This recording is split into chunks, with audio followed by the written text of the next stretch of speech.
White House Press Secretary Jen Psaki joins us now. Jen, thanks for joining us again this morning. Good morning. Let's start with vaccines. The president says he wants everyone to be eligible on May 1st. But when will everyone who wants a vaccine actually be able to get one? Soon after that, George, we'll have enough vaccine, enough supply to vaccinate every adult American by the end of May. And he noted that date of May 1st by that timeline, but he's certainly hopeful that many states will make all adults eligible even before then. Let's talk about the relief package. Not a single Republican vote, and getting some sharp criticism from the Senate Minority Leader Mitch McConnell, who said Democrats inherited a rising tide. Let's listen. The vaccine trends and economic trends were in place before this bill was ever voted on, before this president was sworn in, but they're determined to push to the front of the parade with an effort to push America to the left. I want you to respond to that, but also, if you can't get Republican votes for a package with 70% approval, how can you get those votes for anything else? Well, the president's an optimist by nature. I guess I am too, George. And the door to the Oval Office remains open to Republicans. And we think there are a number of initiatives he looks forward to working on, whether it's infrastructure, modernizing our immigration system, continuing to do more work to put people back to work. And he's hopeful Republicans will join him. I mean, Senator Mitch McConnell and other Republicans are really outliers on this. As you noted, the majority of the American people support this package, including the majority of Republicans. So hopefully there'll be a moment of self-reflection here for some of the members who voted against it. Let's talk about the situation on the border right now. We're seeing a surge in migrants coming across the border in January, in February. Does the president have to say more clearly, don't come?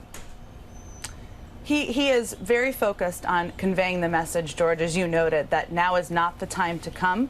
The majority of people who come to the border are turned away, but he also believes fundamentally in his soul that we need to approach immigration in a more humane way than the last administration did. And the reason we're looking for more facilities to house these unaccompanied minors is because we are allowing children under the age of 18 to come across the border, to treat them with humanity, keep them safe. And that is a change in policy from the last administration. We have some operational work to do. He's very focused on those details, but we still believe that's the right policy and the right humane policy at this point in time. Will the president be going to the border?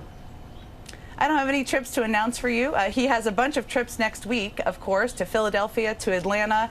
He did ask senior members of his team to go to the border. Last weekend, he received an update in person on that trip. As you know, George, as well as anyone, when the president of the United States goes somewhere, it has a lot of pomp and circumstance that goes with it, a lot of people, planes.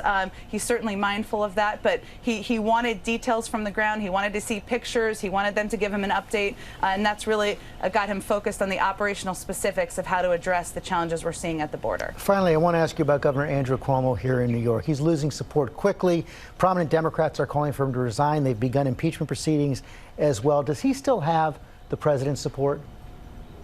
Well, the president has known him a long time, but that doesn't matter in this scenario. I would say the president believes, the vice president believes, we all believe that every one of these women coming forward should be treated with respect, should have her voice heard. It's hard for me as a woman to read a lot of these stories, and sometimes we wake up and there's a new one. But we also believe there's an independent investigation that's ongoing, George, led by the Attorney General with subpoena power, and we certainly support that moving forward. Jen Psaki, thanks very much for your time this morning. My pleasure, George. Well, hey there, GMA fans. Robin Roberts here. Thanks for checking out our YouTube channel. Lots of great stuff here. So go on, click the subscribe button right over here to get more of awesome videos and content from GMA every day, anytime. We thank you for watching, and we'll see you in the morning on GMA.